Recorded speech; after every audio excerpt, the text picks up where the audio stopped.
gani maguni ka-hype ang confidential funds, no? Sige na taan ni Bagot last naman. Ingon ba- 2023 pa ning naghisgot na ni sila confidential funds. Ingon si Congressman Defensor, Congressman Santiago, Defensor, matod pang Congressman Defensor nga it's a good start. We are just starting here. And it's a good lagi pero start. Ano siya? Arita kay gahapon lagi gitry gyud og kuan ni Senator Bam Aquino. No, kung unsa man ni. Suspicious ba ni siya? No, sa mga bank managers di man gumuingog suspicious. Unusual. Unusual lang, pero dili suspicious. Kay og suspicious pa ni ma-flag man ni. Kung suspicious brigadar ni. Tinatod pas mga bank managers nga pag withdraw ang giingong confidential funds, wa man naka-comply mas tanang mga gikinahanglan. Naa dito, mga release, mga voucher. Na may budget, na Naay- pundo, well naay- funded ang chiki. Na ay gitawag na to Brigada Attorney Jurel nga mga advice. I-on ra po tao na, Jill. Mo na kay kinuloy na ko diri. No, Apit ako niya. paningta. Saktos mga bank advice, way problema. Oh, so ilang gi-release. Igipa-inkas ang kwarta mo abot 500 million. No? So, why nakita nga something is suspicious ani maong transaction? Ay, ato ra gud tong i-play ra gud ang katong pagkuan ni pagpangutana ni Senator Judge Bam Aquino sa kining usa ka bangka or former banka manager sa Land Bank. Mula po kanino? Mula po sa Office of the Vice President. Hindi po, dyan po napunta yung pondo, no? But kanino po, anong account galing po yung perang yan? Sa Office of the Vice President nga po. Because it was already downloaded to the Office of the Vice President from the Treasury. Is that Opo. correct? Opo. Okay. So this is OVP funds na napunta kay Miss Gina Acosta na SDO po nila. Tama po. Basta po yung si Miss Gina, yung payee po ng cheque. Yung pay. Okay. Nabanggit niyo po kanina na unusual po yung laki, no? Kapag ganun po, do you report this to any agency? Kung nagtatakahan niyo po na parang ang laki naman ito. Do you do any reporting or wala na pong reporting yan? I'm sorry, Your Honor. May we invoke po yung AMLA rule na hindi po kami pwede mag-disclose any information po regarding sa reporting. Sa reporting? Okay. AMLA rule po siya. Let me rephrase the question. Ang government transactions po ba ay sakop ng AMLA rules? Makakasagot po niyan ang AMLC po. Hindi, pwede niyong sabihin, hindi ko po alam yung sagot. Kayo po isang branch manager, so kayo po yung nasa landmark ng ilang taon, alam niyo po yung mga rules. Nais ko lang pong malaman kung ang government transactions ba ay sakop ng AMLA regulations po natin. Wala naman pong exemption po doon. So sakop po siya. Sakop po. Okay. So, ang sinasabi niyo po ba sa AMLA rules ay kasama ito sa mga covered or suspicious transactions? Tama po ba? Yun nga po. So, I invoke po na mag-prohibit po ako magsabi po nito. Okay, let me rephrase. I'm sorry, for me, these are simple questions, no? Regulations lang po ito. So, ulitin ko, sakop ang government transactions sa AMLA regulations, correct? Yes. Lahat po. Yes. At ano po ba yung rules natin pagdating sa pagre-report sa AMLA? Above a certain amount? Tama po ba? Opo. Opo. Magkano po yung limit? Kapag above, what amount po yan? More than 500,000 po. O any amount above 500,000, whether private po o gobyerno, nire-report niyo po sa AMLA. Supposedly po. Okay. Yan yung covered o yan yung suspicious? Yung over 500,000. Magkaiba po yun, Covered di ba? po. Okay. Yung suspicious po, ano po yung regulasyon kapag nagsasabit po kayo ng suspicious transaction? Ano po yung batayan? Bakit ang isang transaction ay suspicious? Kung sa tingin po namin ay doubtful po yung transaction. And- For this particular po, hindi naman po kami nag-doubt kasi alam namin po na legit po yung transaction. Okay, klaklaruin ko. Kanina po, sabi nyo, personally, meron kayong pagdududa, pero officially, hindi po kayo nag-report na suspicious transaction po ito. Wala po akong sinabing may pagdududa. Kanina, sabi nyo, nung nagtanong si Senator Tulfo, sabi nyo, personal Unusual lang. po ang nasabi ko po. Okay. So kahit at sa tingin po nyo, unusual ito, hindi nyo po ito ni-report bilang suspicious transaction.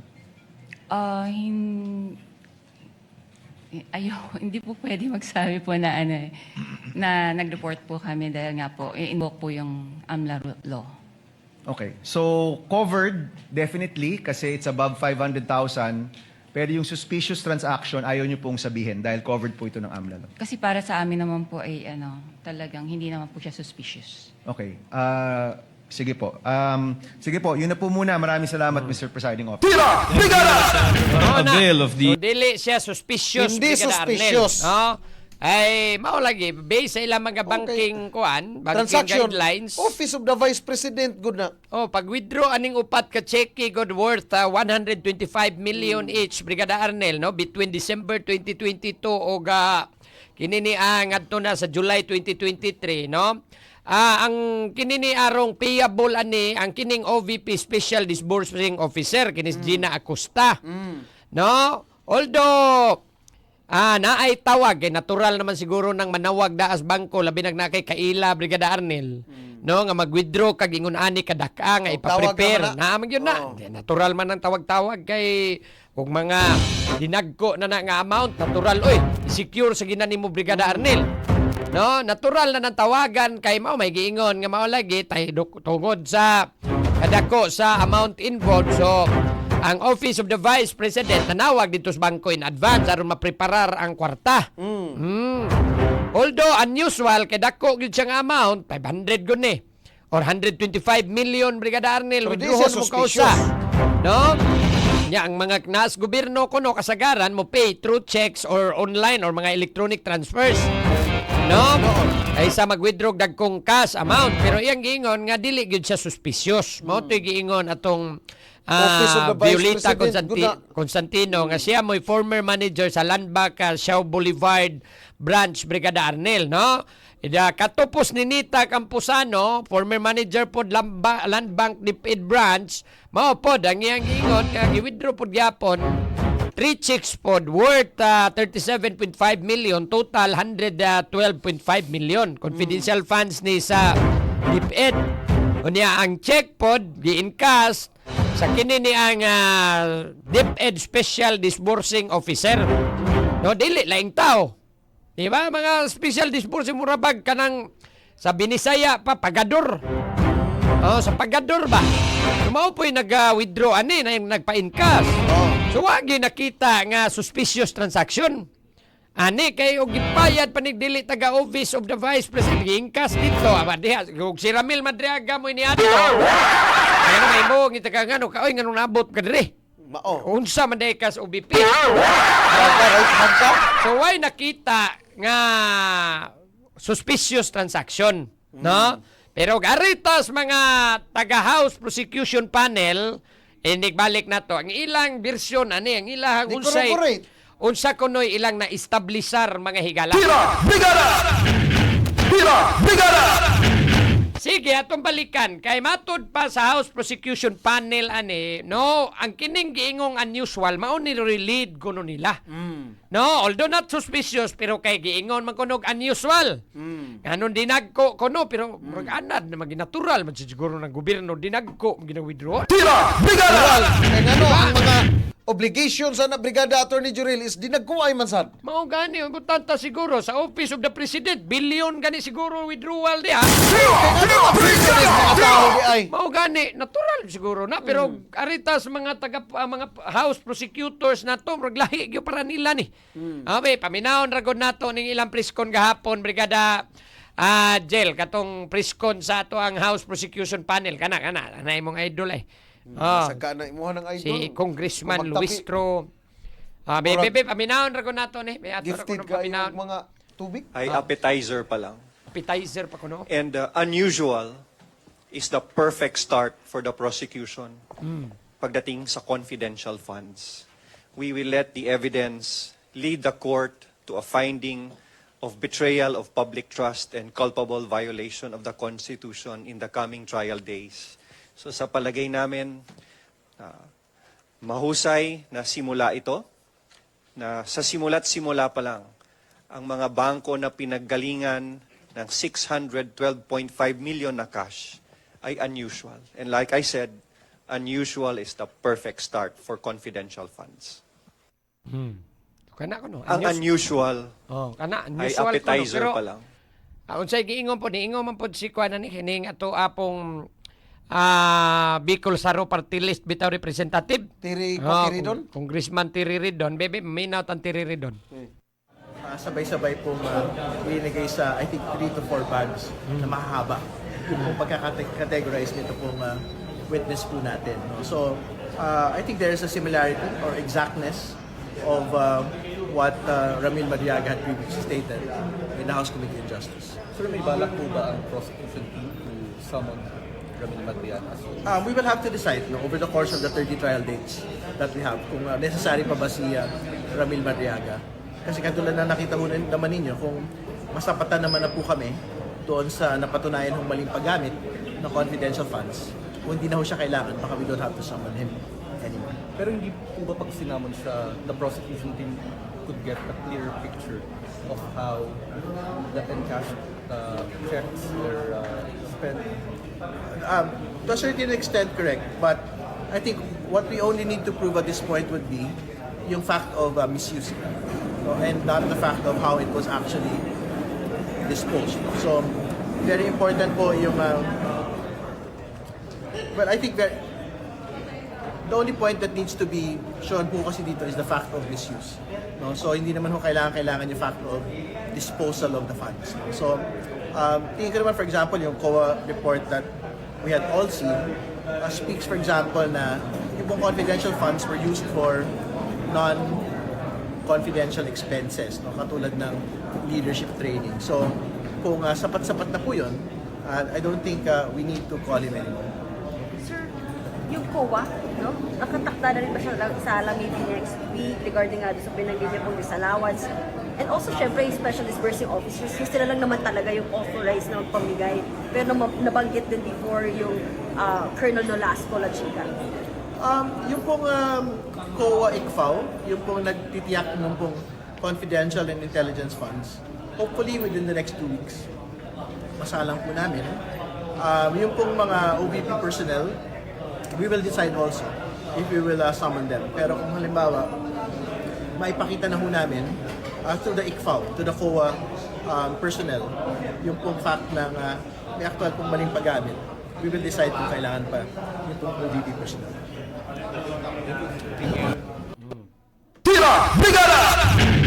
Lagi ko no to kay ambot mao ko no mailaman ko nung makuani makorroborate ko no ni sa Kang Madriaga. ang misuse ra ko no pero ang disposal not necessary na ko no giun sa pag-dispose sa pondo. Pero ang ila ra ko no ang ila rang gi kuan ko no ang misuse gyud ko no. Di ba og misuse ma-relate man na to giun sa pag-dispose. Gani. Libog man ko ani Ay, naglibog-libog to. Grabe man ni ka-hype ang confidential funds, no? Sige na taan Bakit nila. naman? Ingon pa- 2023 pa ning naghisgot na ni sila confidential funds. Ingon si Congressman Defensor, Congressman Santiago, Defensor, matod pang Congressman Defensor nga it's a good start. We are just starting here. And it's a lagi good pero start. Ano siya? dapat gud unta, di ba? Gitambagan naman gud ning atong House Prosecution Panel nga dapat kwaon ninyong atensyon sa publiko. So mapresentar mo diag mga ebidensya or mga testigos kana bitawng naanadayon tay makutlo ba? No kay katong mga bank managers, wa naman to kay proven naman to Brigada Ang Arnel. ilaha to Brigada Attorney Jurel nga mao lagi na nga There is nagi no kwarta ni gawas gikas stipulate na bangko. gani niingon na gani ang defense team mo may problema ana. No, in fact, unsay ingon ni Attorney Michael Pua ni nganong wa siya mo cross-examine Brigada Are Arnel. those, Ikuan, i-play ra ko dong atong kang Attorney Michael Pua nga statement ani nganong wa na lang sila mo cross-examine kay wa man tay question ana diha ron pag-withdraw ana. And the question is gigasto ba na sa sayop bang paggamit ana? Unta na diha Ano to? tadapita giunsa paggamit. Maunsa man ning giuna may nooning mga trivial na kaistanan nunid na ganing ipresentar Brigada Arnel. Naing paminawon ra ko nato sa Attorney Michael Pua. Wasn't really on the legal strategy side. It was more of, doon naman sa naging testimonya ng witness, wala naman tayong nakitang issue doon. Wala namang questionable, wala namang damaging na nailabas ang ating witness. At regular lang naman na yung witness ay nag-identify ng mga cheque at hindi naman natin kino-question yun. So, I didn't want to prolong the proceedings and be petty by asking questions pa kung hindi naman kinakailangan. It wasn't really Tinood, bisag ako. Tira! Brigada! No, di man ni damaging kay wa may mga allegations, why niingon ang bangko nga ang kato mga managers nga gideposito ginanamo didto sa account ni BP Sara. Tira! Brigada! Aman gi-encash So, why man issue- yun, yan, why- nag-encash ang kaning iyahang mga disbursing officer, dilis BP Sara. Di mao lagi I think pod Brigada Attorney Jerry. Tira! Brigada! Lagi to gusto na establish nga na gyud ni gawas ang kwarta. So arita sa mo sunod tinuod stage. man ginang nigawas. Na man gyud. Asar ang kwarta pa dong. Oo. Murag ana ilahang lagi pero ang dapat unta giuna unta ninilag kuan katong bugat nga mga testigos kay aron ang mga tao ba makaingon dayon o bugat gid ang confidential funds. Oh. Man toy. Usa ba to gahapon no ana magani nagsubay na kay balik-balik pangutana suspicious ba dili. Laging ipakuan ba nga suspicious yung sa yung ambang managers mo ingaw man gyud nga dili lagi. kay gobyerno na Ilang gikuan ay Na ay maupad kuan diin sa man kuha. giagi. Ila ganitong gikuanan pa nga katubitong giingon atong giunsa to Brigada Arnel kay kato di ba pag withdraw atong handa tulo ka checking nga 37.5 million nga confidential funds sa DepEd. No? Gi-encash man to sa DepEd Special Disbursing Officer nga si Edward Faraha o Fajarda. No? O niya, gi-mention to dito sa testigo gahapon nga mao na gipa-reserve ang cash kay dili man gyud na lagi kayo mag-keep og mga ingonana kadagko ang cash ang kining mga bangko Brigada Arnel mga cash unahan dili man ingonana kadagko ay lang i-keep. So gipa-reserve o niya humang kuno nila ma-verify ang identity gi-release ni ang cash no ngadto kang Fajarda. No? Unya dito ni giagi sa backroom sa bangko. Sa luyo nga bahin ba? No? Ni agi wa kuno mo agi sa entrance sa fire exit. Oh, kuno ni sa agi. fire exit ko no leading to the DepEd compound kay DepEd branch man eh. Oh. Sa ni problema ana? Di ato fire exit kay dako bi ang amount. Oh, natural man gid siguro nag-withdraw sa So sa kagdag ato kong kwarta. pa igo pa nga kapasikaran Oh. sa katawo mag-withdraw dako kay amount kadto sa bangko kung adto mo agi sa fire exit suspicious na siya. Mao na ko no murag Unusual magduda. Sa may kadudahan na to nga natural man siguro nag-ingon ana na nakadagko Ako mo ang withdraw ko kwarta. na nagkwarta Brigada Attorney Jurel bisag wa man Adi gyud ka ta mo ng kwarta. kumpiyansa eh. Uy, kung mahimo pa lang adto ko agi rooftop. Mao gani. Pwede. Ito ganing kasuway mami ana nga kabuang ganis mami padadaan gani na kog tulo ka bodyguard. Oh, Pila 150 million. dili pod gamay lang pero Tulo ka ba di ila lang to wala ganito kaabot og mga naaratos mga 7M gi-withdraw. Oh. Datuan. Ya, di ba? Grabiha si Vic. Dadaan gani natong Grabiha, mga eh. kuha kay dagko na gunang amount 7 million na pero kani oh. Ako manggagipadadan si Rubig 5 ka book backup nga nag-withdraw dito sa China Bank transfer card. 5 ka book backup. Pila? Gismail. Agrabihan no nya lima na imong gi. Ano? Sa Kaila pang gidudahan nga ngano kunong dito giagis luyo. Sa problema di ana nga dako mo kini nga amount. Ang problema na to ani ron, kinsa may inyong testigo nga muingon nga gigasto ng kwartaha dili sa intended nga unsa may kanang pundo untang Sunod. angay dapatan ana. Diha ka dapita. Diha ka dapita. In the coming days kung matot ka. Ito inyong giingon, Mary Grace Piatos. Bihay naman to. Nan mo gawas na sunod ko no. Oh. Kinsa ni Mary Grace Piatos? Kato mo atong kanauntay inyong gipresent largo kay para mahuman tagdali ana. Preliminary pa man kuno to. Di oy magsugod-sugod pa kita madugay lang gadugay-dugay lang mo kas kay kaon di. Hindi ko mga i-systematize ang presentation ba gikan Di diretso na lang unta ni ba kana bang direct ba direct bitaw tag unsa mga bugat nga mga testigo na to diya mga ebidensya kanay diretso presentar unya na naog naay mo question as to naabay na withdraw presentar na mga bank managers kadto may giuna hinuon nga wa man toy ma-establisher nga tinuod man to wa man to gi-question on the part sa defense team ni VP Sara nga ga-withdraw gyud sila kwartang ingon ana. Di ba? Wa man to gi-deny. So, wag ito isusambot na maghiring, siging hiring diyan. Walang gyapon tayo mapamatud-an anin. Samot lang ini kakaskas tas kwarta anin. Pagawas pa to ninyo sa Mary Grace Piatos. Behay man to. Kinsa nas Mary Grace Piatos. Be pagawasan ninyo. Or, muingo mo diyan ay mo pamatuo diha nga ang kaning nga kwarta nga 612.5 million. No? Confidential funds sa OVP o sa DepEd. Gisagol tanan. Naani na punta sa account ni BP Sara. Kana. Urag makaingon. Gikurap yun dahil ng kortahan na. No, ilar ko no, misuse. Isos, ginoo. Yung confidential funds nga ligasyon o asa na napaingon. Kaya, murag samot ging mawagtanga na yung gana ng mga tao. Ako ni tanaw kagahapon, Brigada Attorney Jurel. Samot na yun. Ako gilay. Kung tanaw ko, di usap. Mga wa naman nilami ng ilahan. Sabi ko mga bugat ni kay confidential funds. Hala, grabing nakahype. Anak nito. Balita, wag tuo. Diba? Grabe yun ang pagkagamit anang BP Sara ni Manhiman wa di ay. Tira! Brigada! Karon ang ipang-presentar mga bank managers. Iuna pa na ninyo ng mga bugat ninyo mga testigos. Di ko man pinakahuyang atos pinakaligos. Dili, dapat pinakaligon sa di pa ta mo abot sa kanang mga pag-prove na lang mga authenticity. Saon man nga wa man kahunahon ang prosecution nga kaon Gadali, nila si gadali attorney. ko katag. Gusto na gud ta na mahuman. Gusto na tong mapamatud-an nga tinuod gina. Saon man wa kahunahon na sila si Jervil Luistro nga kaon nila si Attorney Jurel as one of their private Dapat prosecutor. bugat, iunang bugat. Kaya mga tao nag-atang, dili taon minaami luxury of time, diha. Di ba? Sige lang tag-atang anang impeachment, diha. Ano magitay? Bisi pa kay Daghan tapamugas. tagpamugas aning siyaon ning ato ang panginabuhi ana maon lang giniatangan pero og muingon sila among ipresentar ang kadtong magpamatuod nga kining kwarta nga confidential funds naa ni mapunta ngadto sa panudlanan ni BP Sara or gigasto sa dili angay gastuan. Di anda pita mo bibi ko no tan-aw ta kuno na kinsa na ilang mga testigo. Ay may hinoon. Wa na gyud mo samot gitag kalaay aning impeachment, Brigada Ernest. Brigada!